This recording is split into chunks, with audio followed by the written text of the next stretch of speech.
নমস্কার। কবি সন্দীপন বেরার লেখা কবিতা জেলে। মাছ নিয়ে আকাশেতে উড়ে যায় চিল, পেছনের কাকগুলো ছোটালো মিছিল। লক্ষ্য তাদের জানা, মাছ কেড়ে নেওয়া, অর্জিত অধিকার চায় না তো দেওয়া। স্বেচ্ছায় ছাড়ে চিল মাছের অধিকার, বসলো গাছের ডালে নীরব বেকার। মাছ নিয়ে কাড়াকাড়ি করে কাক যত, মারামারি রেষারেষি কত যে আহত। একে চিল তুমি এত বোকা, মাছটিকে ফেলে দিয়ে খেলে বড় ধোকা।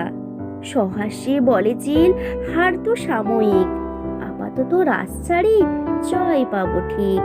ষড়রিপু বিষ যত দিয়ে যায় ঢেলে, ধরবো হাজার মাছ আমি সেই জেলে। নমস্কার।